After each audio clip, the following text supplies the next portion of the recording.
Et coucou les amis, j'espère que vous allez bien. Du coup on se retrouve dans cette nouvelle vidéo. En fait clairement j'ai fait une petite foire aux questions sur Instagram pour que vous puissiez me poser toutes les questions que vous souhaitez sur cette nouvelle vie à 4, sur ma vie d'avant, peu importe, toutes les questions que vous avez à poser. On en a sélectionné quelques-unes, je vais donc y répondre avec le plus d'honnêteté possible. Je vous dis à tout de suite. Oh, we could fly. Oh, we could fly.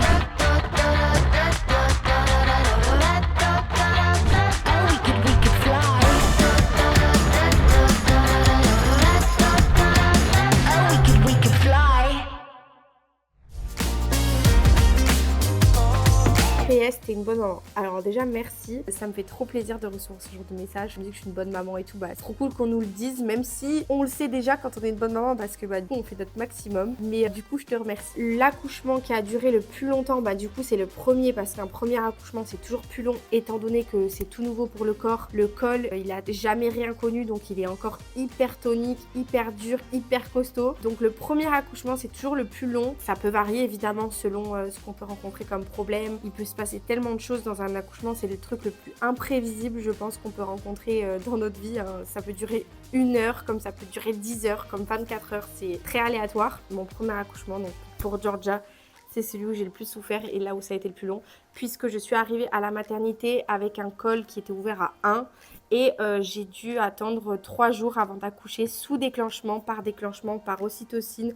On m'a mis une perfusion qui en fait permet d'avoir des contractions et dilate le col. Ce qui a été quand même rapide parce que je pense que j'ai été déclenchée vers 18h et j'ai accouché à 4h30 du matin. Ça a quand même été un peu long, mais franchement je peux vous jurer que contrairement à certains accouchements, c'est pas si long que ça. Et pour Adriana, j'ai été déclenchée à 8h du matin et j'ai accouché à 16h30. Enfin 16h15 pardon. Du coup c'est un peu similaire au niveau des heures, mais au moins j'ai pas souffert pendant 3 jours avec des contractions qui agissaient pas sur le col, ça c'est très dur. Donc voilà, je pense que je vous ai tout dit à ce sujet là. On va passer à la question suivante.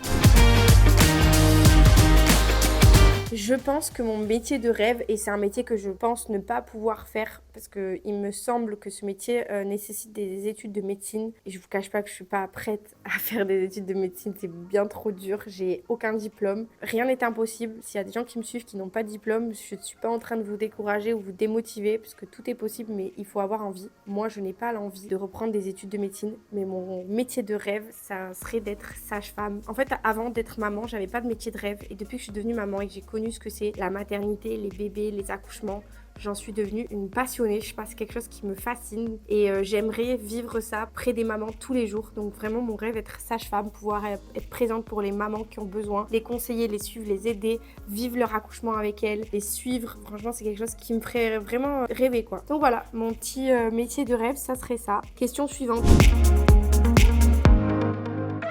Alors les projets pour 2025, franchement, je vais pas vous cacher, c'est de profiter de nos filles avec Paga. On a prévu des voyages, donc voyager un max, leur faire vivre un maximum de choses, leur faire découvrir un maximum de trucs. En fait là, notre projet 2025, c'est faire kiffer nos filles qui grandissent à vue d'œil, surtout Georgia du coup, qui va avoir 1 an et demi. On a quelques projets professionnels aussi. D'ailleurs, un projet professionnel pour Paga qui arrive très bientôt, dont il vous parlera. Moi, j'ai toujours des petits projets comme ça. Je voulais pas en parler, mais j'aimerais, pourquoi pas, faire un livre sur une nouvelle biographie, parce que j'ai déjà sorti un livre il y a 2 ans qui avait d'ailleurs bien fonctionné sur une biographie de moi. Et là, j'aimerais refaire une biographie sur ma vie de maman, mais en plus faire un livre donc centré sur moi, comment je vis la maternité, comment j'ai vécu mes postpartum, mes accouchements, qu'est-ce que je dirais qui a changé chez moi depuis que je suis devenue maman. Voilà, vraiment une biographie centrée sur tout ça. Et en plus, y ajouter des chapitres avec des conseils par des professionnels de santé qui viennent dans mon livre vous conseiller comment suivre vos bébés, comment faire pour la nuit quand c'est compliqué. Voilà, plein de choses qui peuvent aider un peu, des tips comme ça. Parce que je connais maintenant pas mal de professionnels de santé qui s'y connaissent beaucoup dans les enfants, les bébés, la vie de famille tout simplement, et je pense que ça serait pas mal de faire un petit livre comme ça pour aider les mamans qui me suivent, leur dénicher des petits conseils par les professionnels de santé que je connais. Je pense que ça serait cool, donc il faudrait que j'en parle autour de moi et c'est vraiment un projet que j'aimerais qui aboutisse pour 2025, donc pourquoi pas. Question suivante.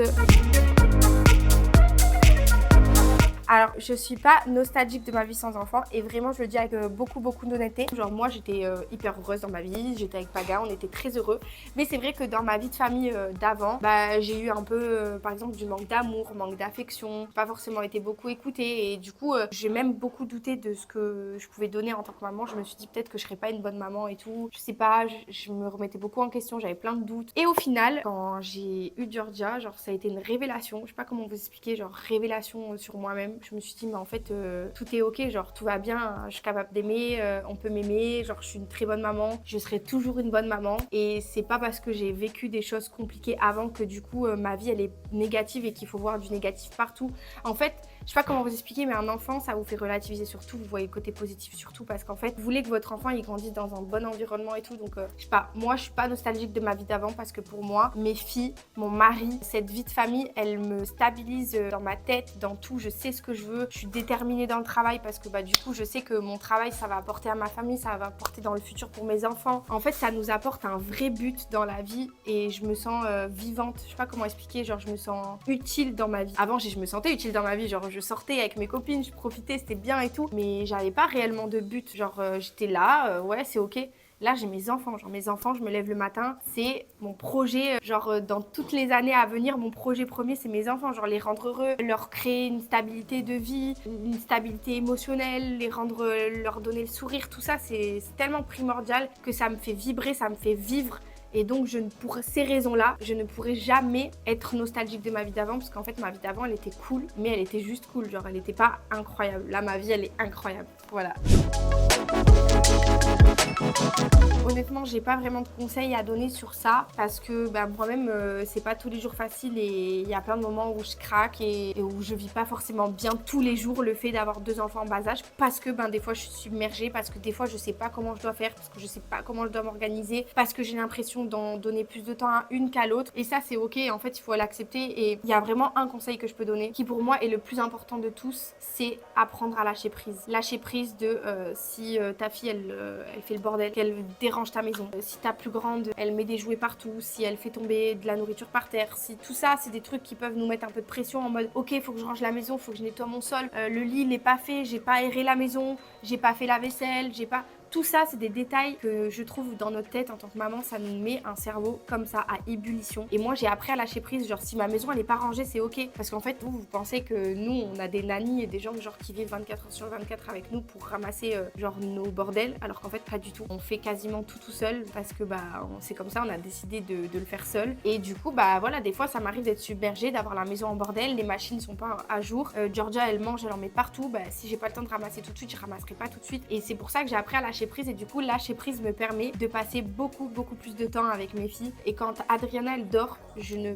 perds pas de temps, je la pose, je la mets dans la poussette, dans un lit, dans son transat, peu importe. Et les temps d'endormissement de Adriana, c'est du temps que je passe à jouer avec Georgia, à lui accorder du temps à 100%. Donc voilà, j'essaye de me multiplier un petit peu comme je peux. Mais sache que quoi qu'il arrive, c'est pas facile, il n'y a pas de secret, c'est toi et ton feeling, comment tu vas arriver à le faire. Bon, ok. Alors mon fond d'écran, c'est Georgia et Adriana, évidemment. Et voilà, mon fond d'écran. C'est mes 2 princesses. Cette photo, elle est trop belle. Parce que Georgia, elle était fascinée de voir sa petite sœur ce jour-là.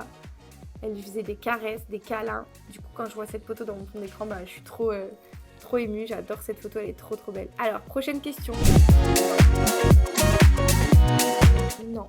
Franchement, on en a déjà discuté par rapport, parce que bah, comme vous le savez, je pense que ceux qui nous ont suivis savent qu'on s'est déjà fait cambrioler. Du coup, ça met quand même une certaine insécurité pesante. Voilà, à la maison des fois, on n'est pas trop serein. Moi, je suis pas trop sereine avec les enfants, j'ai toujours peur. Donc c'est pas cool, mais on n'est pas chaud du tout de partir parce qu'on se sent très bien ici malgré tout. On se sent bien ici, on a besoin de vivre dans la verdure. Genre, je sais pas comment vous expliquer. Moi, si je déménage un jour, ça serait sur une île. Genre une île avec des palmiers partout, genre du soleil, la plage, voilà. Mais par exemple, Dubaï, c'est pas du tout un endroit qui nous... On se sent pas bien là-bas. Pour vivre, en tout cas pour les vacances et tout, on kiffe.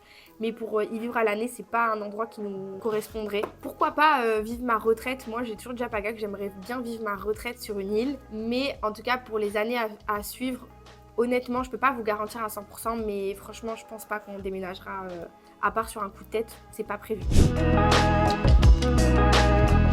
Alors là, je vous explique. Je vous explique. Les moments à deux, quand t'as 2 enfants de bas âge, il n'y a rien, c'est fini. Non, on trouve des moments pour se retrouver à 2 et pour notre intimité, mais c'est parce que c'était avant. Voilà.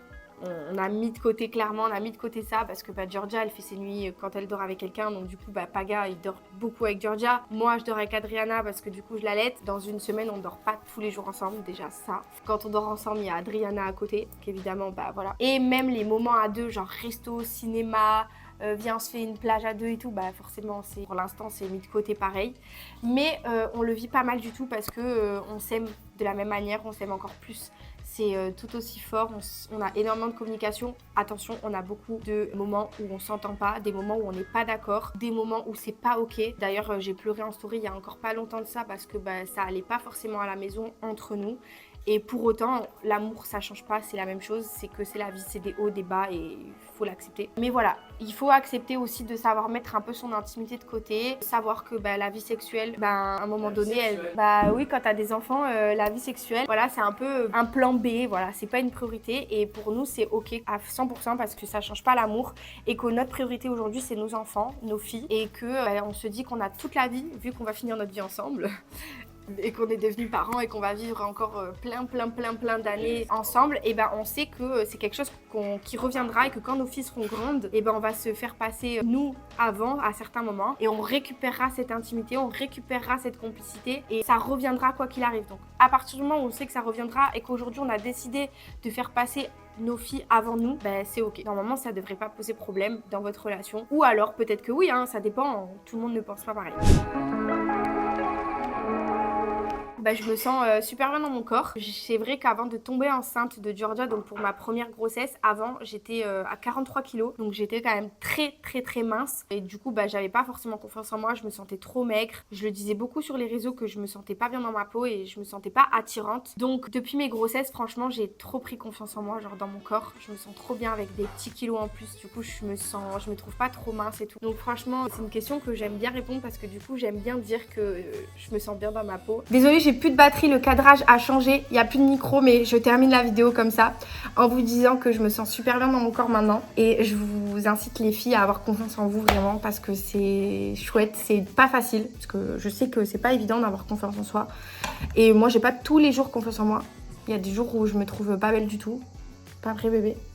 Il y a des jours où genre vraiment je me sens pas bien. Ouais, ça m'arrive plein de fois, genre là je suis en maillot de bain, j'ai plus du tout de muscles, mon corps il est tout flasque. Pourtant j'aime quand même avoir ces kilos en plus, mais c'est vrai que en maillot de bain je suis pas trop confiante parce que j'ai un peu les fesses qui tombent, j'ai un peu de bidoche, voilà, j'ai un peu de bidon, je suis pas musclée, je suis pas tonique, j'ai pas d'abdos et pourtant j'ai appris à m'aimer comme ça parce que je suis comme ça. Donc voilà, c'est pas évident tous les jours pour moi non plus. Genre il y a des jours, faut apprendre à s'aimer parce qu'il y a des jours où genre je me regarde dans le miroir, je me dis ouais, je m'aime pas comme ça, je m'aime pas comme ça. Et j'ai fait un travail sur moi, j'essaye encore de faire un travail sur moi, mais ça sera jamais parfait. Genre je me sentirai pas bien tous les jours, 24h/24 bien dans ma peau et c'est ok. Donc voilà, pour finir cette vidéo sur un petit côté positif, je vous fais des gros bisous. J'espère que cette vidéo vous aura plu et je vous dis à très vite pour une prochaine vidéo. Je vais aller chercher Adriana qui pleure avec sa mamie, la pauvre. Je vais aller lui donner le tété. Voilà, je vous fais des gros bisous. N'hésitez pas à mettre un pouce bleu, à souscrire à la chaîne pour suivre mes autres vidéos. On sort pas mal de vlogs avec Mister à côté. On sort beaucoup de... Moi, je suis impressionnée par ta capacité à débiter. Ah ouais, je suis une pipette, Mais Georgia, elle a pris ça de moi, parce que Georgia, elle parle aussi.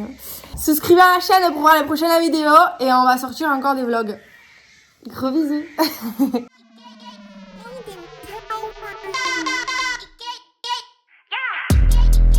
I'm so fucking cute.